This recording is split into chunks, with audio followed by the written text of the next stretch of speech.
আসসালামু আলাইকুম। প্রিয় দর্শক, ডোনাল্ড ট্রাম্পের বিশেষ দূত সার্জিও গর বাংলাদেশ সফরে আসার আগে থেকেই এরকম একটি গুঞ্জন চলছিল, অনেকখানি আভাস পাওয়া যাচ্ছিল যে তার এই ঢাকা সফর বিএনপি সরকারের জন্য বেশ খানিকটা বিব্রতকর হতে পারে, অস্বস্তিকর হতে পারে। তার কারণ তিনি যেসব এজেন্ডা নিয়ে বাংলাদেশ সফরে আসছেন, যেসব প্রস্তাব তিনি দিবেন বলে জানা যাচ্ছিল, সেগুলোর অনেক কিছুই বিএনপি সরকারের জন্য মানাটা অসম্ভব হয়ে পড়ার কথা।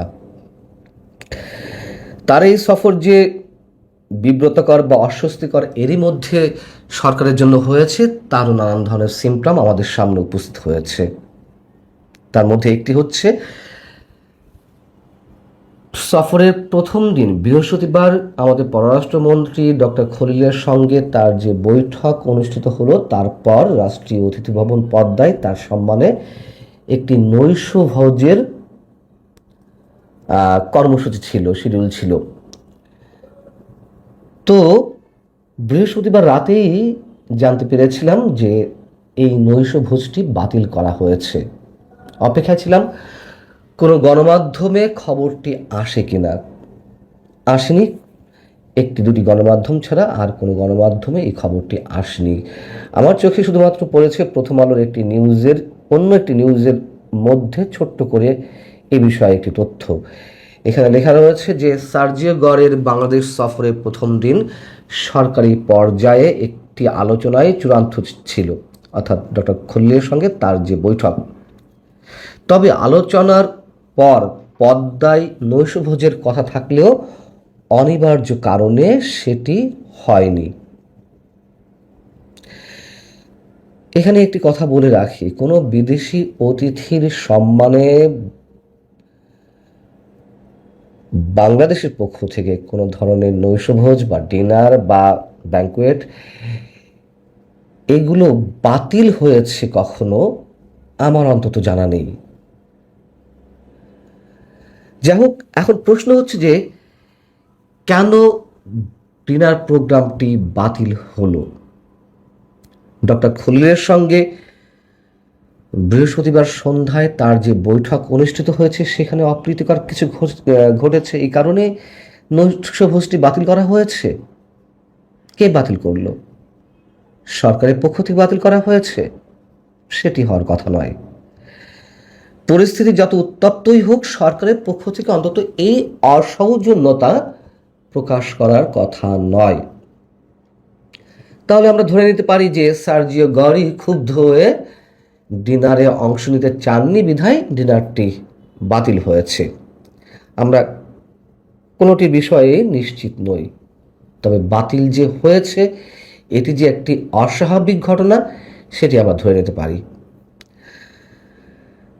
এবং ডক্টর খলিলের সঙ্গে সার্জিও গোরের যে বৈঠক, সেই বৈঠকেও যে অস্বাভাবিক কিছু হয়েছে সে বিষয়ে আমি আপনাদের ধারণা দিয়েছি। বৃহস্পতিবার রাতেই আমি আপনাদের জানিয়েছি যে বৈঠক শেষে সাংবাদিকদের উদ্দেশ্যে যে ব্রিফিং ছিল আমাদের পররাষ্ট্রমন্ত্রীর, সেই সময় তার যে জেস্চার, তার যে চোখে মুখে উৎকণ্ঠা, সেগুলো স্পষ্টত ফুটিয়ে তুলছিল যে বৈঠকে যা কিছু হয়েছে নিঃসন্দেহে তার জন্য বিব্রতকর।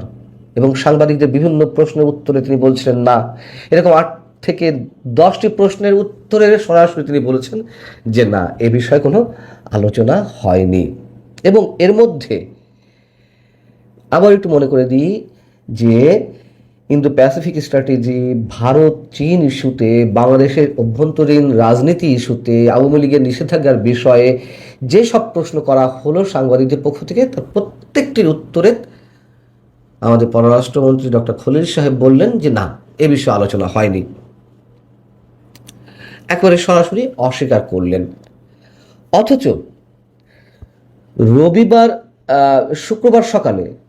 শুক্রবার সকালে বাংলাদেশে নিযুক্ত ভারতীয় রাষ্ট্রদূত দীনেশ ত্রিবেদীর সঙ্গে সার্জিও গরের যে বৈঠক হয়েছে, সেই বৈঠক সম্পর্কে যেটুকু জানা গেছে তা হচ্ছে ভারত, বাংলাদেশ, মার্কিন ত্রিপাক্ষিক সম্পর্ককে আরও মজবুত করার বিষয়টি ওই বৈঠকে যথেষ্ট গুরুত্ব পেয়েছে। বাংলাদেশের বর্তমান রাজনৈতিক পরিস্থিতি এবং আঞ্চলিক স্থিতিশীলতা নিয়েও দুই কূটনীতিক খোলাখুলি মত বিনিময় করেছেন। দীনেশ ত্রিবেদী তাদের এই বৈঠকের বিষয়ে ভারতীয় একটি গণমাধ্যমকে বলেছেন, ভারত মার্কিন ঘনিষ্ঠ সম্পর্ক বাংলাদেশের উন্নয়ন ও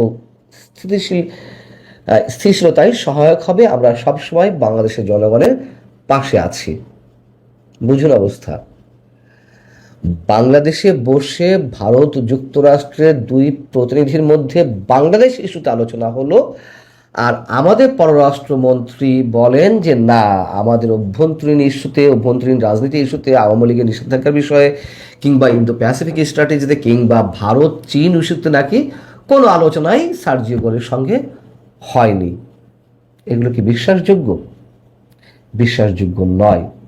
যেহেতু তার কথাগুলো অবিশ্বাস্য, যেহেতু তিনি গোপন করতে চেয়েছেন অনেক কিছু, তাই আমরা ধরে নিতে পারি ওই বৈঠকে বিব্রতকর, অপ্রীতিকর, অস্বস্তিকর অনেক কিছুই সম্ভবত হয়েছে। ডক্টর খলিলের সঙ্গে সার্জিও গরের যে বৈঠক, সেটি কথা বলছি। এবং এটিও নিশ্চয় আপনারা লক্ষ্য করেছেন যে সার্জিও গর বৃহস্পতিবার তো এলেন বাংলাদেশ সফরে।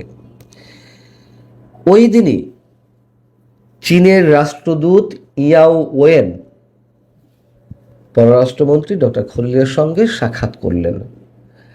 সাক্ষাৎ করার পর কি হলো, বিকাল 5টার দিকে চাইনিজ এম্বাসির ফেসবুক পেজে একটি স্ট্যাটাস দেওয়া হলো ডক্টর খলিলের সঙ্গে ইয়াও ওয়েনের যে সৌজন্য সাক্ষাৎ, সেই সাক্ষাতের একটি ছবি। সৌজন্য সাক্ষাৎ তো আর নয়, বিশেষ একটি সভা আমরা ধরে নিতে পারি। এবং ওই স্ট্যাটাসে স্পষ্টভাবে উল্লেখ রয়েছে যে পারস্পরিক স্বার্থ সংশ্লিষ্ট এবং দুই রাষ্ট্রের মধ্যে উদ্বেগের অন্যান্য বিষয় নিয়েও আলোচনা হয়। উদ্বেগ কোথায়? উদ্বেগটা নিশ্চয়ই সার্জিও গরকে কেন্দ্র করে, এবং অবশ্যই চীন বাংলাদেশের এই মুহূর্তে যে সম্পর্ক, সেখানে যে যুক্তরাষ্ট্র বাগড়া দেবে, সেসব ইস্যুতেই কথা হয়েছে। প্রশ্ন হচ্ছে যে ওই বৈঠকে, অর্থাৎ সার্জিও গর এবং আমাদের পররাষ্ট্রমন্ত্রী ডক্টর খলিলের মধ্যকার যে বৈঠক, সেই বৈঠকে আসলে কি কি বিষয় আরোপ করতে চেয়েছিল সার্জিও গর, যেগুলো বাংলাদেশের পক্ষ থেকে মানা সম্ভব নয়। চীনের সঙ্গে বাংলাদেশে এই মুহূর্তে যেই সম্পর্কটি, আগেই বলেছি যে সেটি যুক্তরাষ্ট্র মানতে চাইছে না। বিশেষ করে চীনের অর্থনৈতিক করিডোরে বাংলাদেশ যুক্ত হোক, এটি চাইছে না। এবং মার্কিন বাণিজ্য চুক্তি অনুযায়ী রাশিয়া চীনের সঙ্গে যে কোনো ধরনের চুক্তি করতে হলে আমেরিকার অনুমতি নিতে হবে, এটি এখন ওপেন সিক্রেট। একথা সত্য যে চীনের সঙ্গে আমাদের সম্পর্কটা রাখতেই হবে। চীন আমাদের অর্থনৈতিক জায়গা থেকে অনেক বড় অংশীদার, ঋণদাতা রাষ্ট্র হিসেবে অন্তত। এখন এই যে কথিত মার্কিন বাণিজ্য চুক্তি, সেই চুক্তিটি করেছিলেন কে? ডক্টর ইউনূস তো। এবং ডক্টর ইউনূস কাদের সম্মতিতে করেছিলেন? বিএনপি, জামাত, এনসিপি, এই দলগুলোর সমন্বয়ে।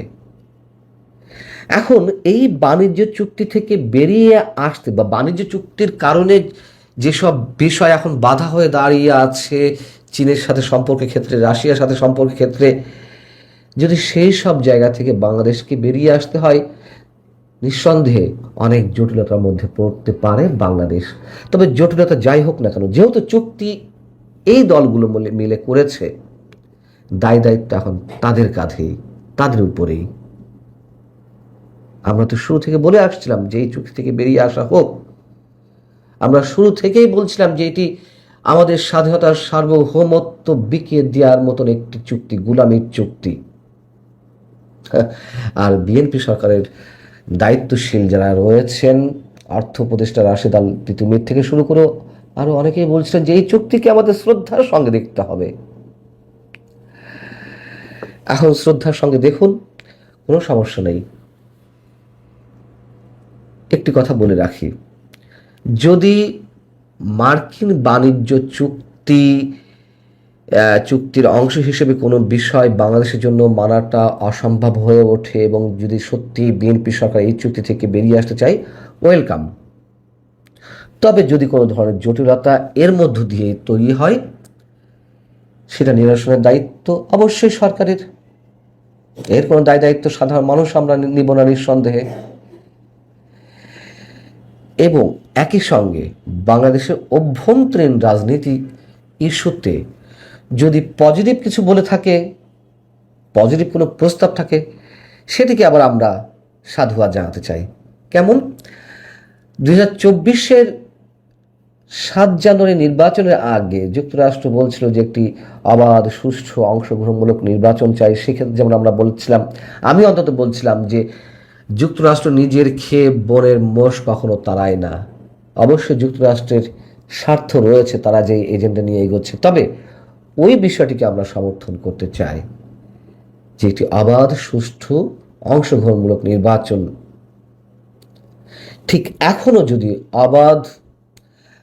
অবাধ ঠিক নয়, মানে ইনক্লুসিভ কোনো রাজনীতির কথা বলে থাকে, সেটিকে আমরা সাধুবাদ জানাই, কিন্তু অন্য কিছুকে নয়। সব মিলিয়ে বাংলাদেশের জন্য সম্ভবত একটা বড় বিপদ অপেক্ষা করছে। ভালো থাকুন সবাই। আল্লাহ হাফিজ।